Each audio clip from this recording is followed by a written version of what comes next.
beautiful day. Thank you, His Excellence. Thank you very much, Robert, to invite us. I have a lot of challenge today because the title of the presentation is Electronic Communications, the Fourth Revolution. Then the first question we might have is that, what is the first one?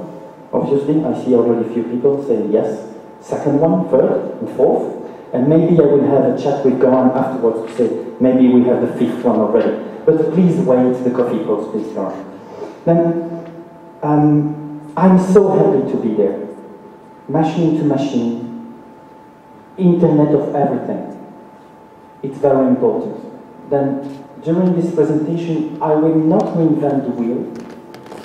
I will probably tell you a lot of things you know already. But, you know, for a regulator like me, it's bringing a lot of questions about the future. Then, you know, the first thing I have to do when I'm leaving home, of course, is just... Daddy! Daddy, can you hear me?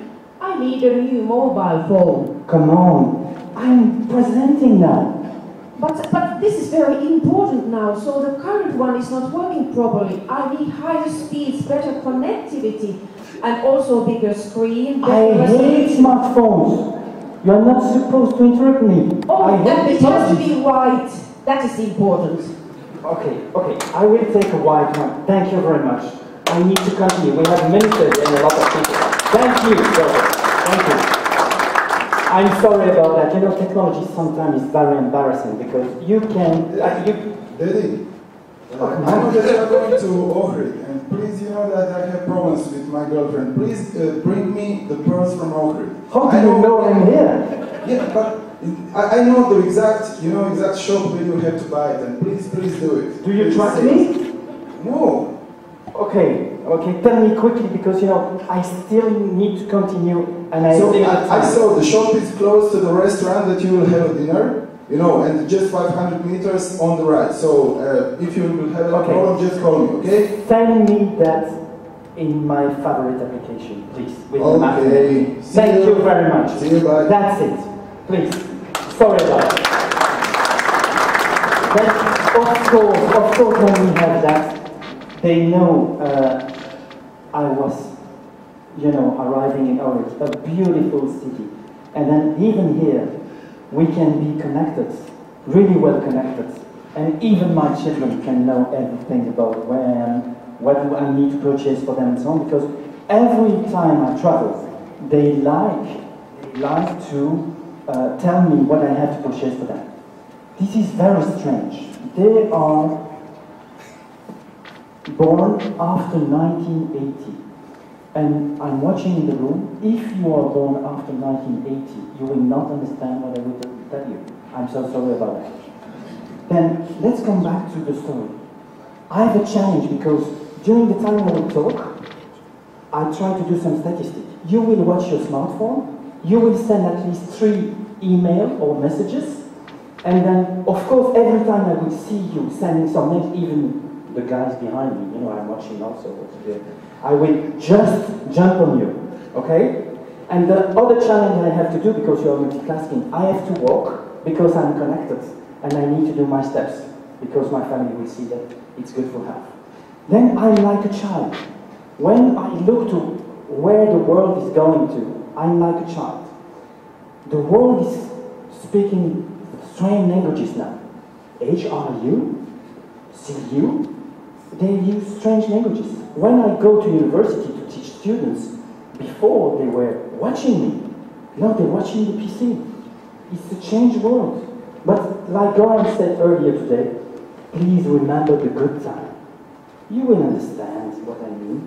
We had a TV, we had to stand, go, cross, and push the button to change, and come back and say, oh, that's not good, and then we went again. And we had not to count our steps.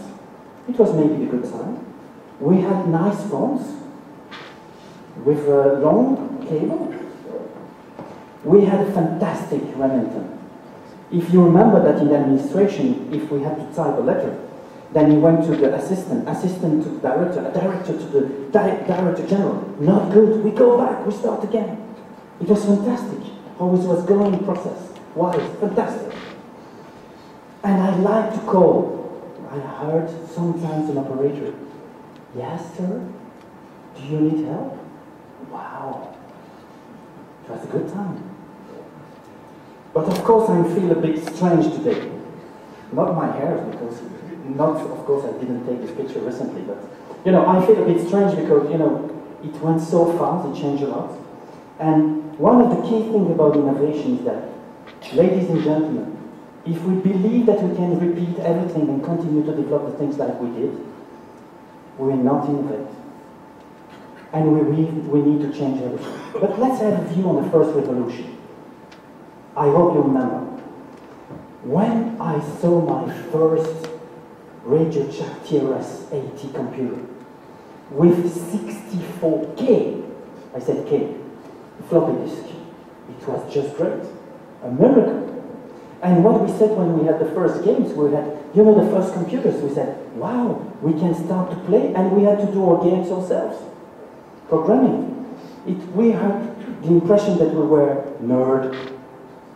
You know, I'm connected to my PC, and when I transfer data, I take the floppy disk, and I cross the whole building to transfer my data to my colleague. It was another time. At the time we were using telephone lines, I remember, with Daddy. Who is using the telephone line? Because if we wanted to be connected to something called internet, we had to wait and to share. And we think today that maybe sharing infrastructure, sharing something, it's new. No, we were used to share telephone lines and access from early stage. We were used to have a fantastic speed of something called 14400 B something.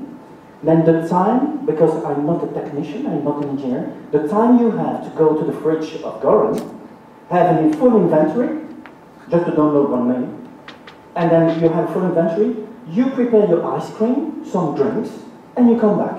And then you have maybe, your meal. It was also the first gym.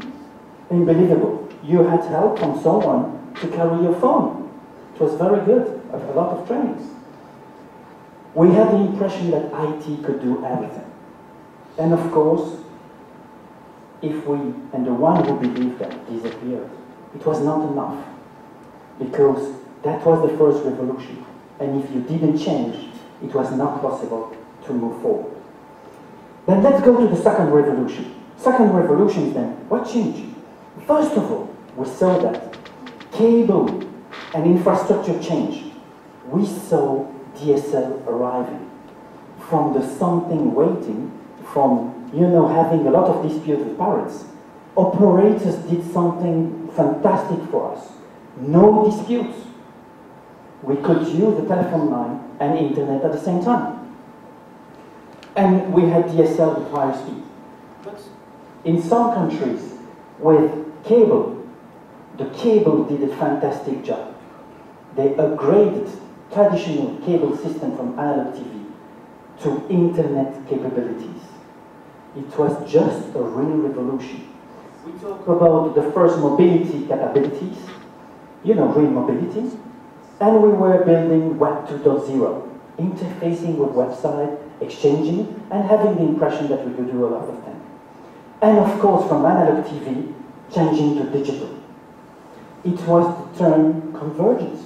Are you convergent? It was the real revolution. And of course, I'm sorry to say that it was not enough. And if you are not ready to move on, you disappear. Then let's go to the third revolution. Interesting one. As of today, we know, we heard that for a long time, the way we live, we work, we play changed. The way we live, we work, we play changed. The way we do everything changed. And we are used now to have apps. Do you have these apps? Yes. Do you use this one? You know, did you heard about this one? We like those apps. It's bringing a lot of value in everyday life. And we are always connected. You are connected. You have multiple connections with different phones and devices and so on. We are connected. And we are living online. Social media. Daddy, I only have 100 likes on my picture. Oh, dear daughter, I'm so sorry about that. And what's about mine? You have one, me. Then it's different the way we are living all together in a new world. But of course, it's one theme of the session today is machine to machine. Machine to machine and Internet of Everything. It's now today already active in mobility, in asset trackings. You can track a lot of things. It's bringing a lot of value and efficiency. Thanks to those technologies, thanks to investment done by operators at different levels, fixed and mobile networks. But also when I saw some mutation, I don't know about you, but you know, my daughter and my son, they can do a lot of things with their fingers, and I took a picture, they have something special at the end of their terms. Because, you know, I can't do what they do. I should, you know, be so old that I cannot type with 2 fingers. But it changed a lot. Anyway, what changed also is you. You changed significantly. You became smarter during the third revolution. You became connected, and even about healthcare in your daily life, you are connected, you are changing data and so on. It's real life today. And then when we look about everywhere, you can get those data and connections everywhere. That's the new game. And you get also possibilities to have personalized services from all service providers you have in applications. We became so smart. Smart cars, smart mobility, smart society, even smart government, and I don't know about smart regulators, Robert, but we try to be smart too. And Goran, I have to say that even my dog, it's simple, became also smart. Then it's a very strange world in this revolution, because now we have speed, we have connectivity on fixed and mobile networks. It's fantastic, 3G, 4G, I forgot to talk about 2G, but that's exciting. We have big data. I'm not sure what does it mean. Does it mean that they know everything about me? That they collect information, bringing a number of questions? But anyway, it's somewhere in the cloud. We have that.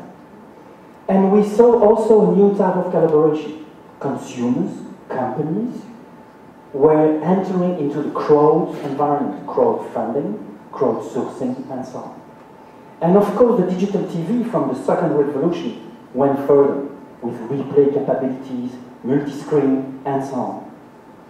And what we see is that we can think today there is no limit, there is no borders between fixed and mobile in some cases. You don't know necessarily if you are connected to the fixed or mobile network. And then you experience that. And last but not least, we also deployed a lot of fiber. And I heard it's good for your health. Because if you eat a lot of fiber, it's very good. Then you can go faster, you can be thinner, because the fiber is quite thin. It's quite important. Then I have not to forget that we have also the cable, because in cable countries, the cable did a very important contribution to the development of the markets. Then in the third revolution, we know everything, we have a lot of things, we know your needs, we provide even more data, we provide even more applications. It's fine, but that's not enough. I'm sorry to tell you. Because in the third revolution, a new environment for competition is created. And you have to think about what will happen next. Because the driver for change, we have a lot of them. We have new kind of competition in place, and we have to adapt to that. We have new kind of demands from different fields. We have new collaboration capabilities, even if regulators might help. And we have also political, economical, social, and technology trends affecting the evolutions. For example, we believe that the postman was only doing package delivery and so on. That's not true. He's also delivering other things. And he also entered in the e-something. And suddenly we say, oh, come on. Post, telecommunication is mixing with each other. We don't see it clearly the border. Then that's the new normal. And, of course, the data tsunami on the networks. A growth on the data and video as hell, asking all providers to expand the networks. It's valid across the industry, from fixed to mobile, and assets and hardware. And the technology migration is not going as fast as we can. And as regulators, we have a real challenge trying to stimulate stimulate every day, that we go away from old technologies to new ones to the benefits of all parties. SDN will probably bring new evolutions, software-defined networks. It will bring maybe new capabilities in the third revolution. But, as the Minister said this morning, as Goran said this morning, in the third revolution came new issues to tackle. If we are in this world with no borders and connected everywhere with all devices, security became an issue. The privacy is also a second issue we have to address. And when we are in an all IP network, we have to address how it will work and how networks will interconnect with themselves. The Internet of Things needs those discussions to be addressed correctly. And of course, I'm sorry, I'm blocked. Maybe I have some net neutrality issues there.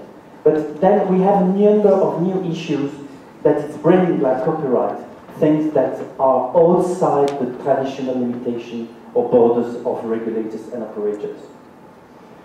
Then we have to raise a number of questions. Before, like Goran said, it was easy. A call is a call, a packet is a packet. Tomorrow, we have to think about the definitions again. We have to review the level playing field, and we have to make sure that we maintain capabilities of choice for the consumer. Because we are in an era of verticalization, operators integrating mobile, fixed operators integrating mobile operators all the way around, integrating content providers and going up the chain. And of course, we have an era of, take merge and acquisition. Then all those kind of things are very, very important for the future. And we have to address that during the third revolution. Then competition is there with new models, and all players are going outside the borders. I'm sorry, dear regulators, I'm not falling under the responsibility. I'm providing something else, communication maybe. They go outside of everything, and technology is disruptive. We are questioning at all levels of policies. We go to infinity, and we have to make that possible. Because we don't want, we want, and we can't stop innovation. Then innovation and growth, at European level, for example, they are just exchanging messages. They came with, of course, the DSM. DSM with a number of objectives to go through will be online platform issue, copyright, telecommunications, so on. Let's see what will be the outcome of the discussion. But once again, I would like to tell you that if you stay there in the third revolution, I'm sorry to say, Robert, they won't next time. Then let's go to the fourth revolution, because you say, oh, this guy is telling us we know everything about that. But what's about the fourth revolution? The fourth revolution is that the networks, the volumes, the users is still increasing at the speed of light. 20% growth of mobile network. We increase the speed by 2,400 times, and it's not finished yet. We saw the network migration moving on. We saw new players entering the market. And if we look to the three key things we have to keep in mind about networks, it's about networks became simplified. I hope that people of Huawei will agree with that. They are simplified. Simplified with thanks to IP. We introduced a number of capabilities of quality of service that we can provide new services in another way. We have efficiency in terms of management, operations, and of course in terms of architecture, and then we can have even an impact on smartphone and battery usage because we use, for example, better spectrum and the way we interact with smartphone. And last but not least, we manage better the capacity, which is of course a major cost. Then new business models, we heard that this morning. New business models, who, what, when, how, trends. I have to say, in the fourth revolution, Robert, there is no electronic communication. Yes, I think that we have to think about re-engineering ourselves. Because in the fourth revolution, electronic communication as we know it today in the first revolution will not exist anymore. We will have to develop, as market players, new ways to develop, traditional things, or you have access, you have services and so on. You will have to go outside the traditional way to work to make new collaboration and integration capabilities. customers will be free. Just to give you an example, in Belgium, if you sign a contract with a telco provider, after 6 months, you are free. If you sign a contract, you sign everything. After 6 months, it's finished. If you have already a contract for a period of time, you can leave immediately. If you have just some changes in the T&Cs, terms and conditions, like rates and so on, you can leave immediately.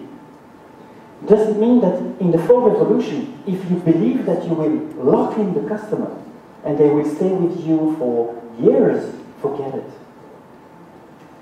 But the other question which is critical for everybody is that who will own the customer?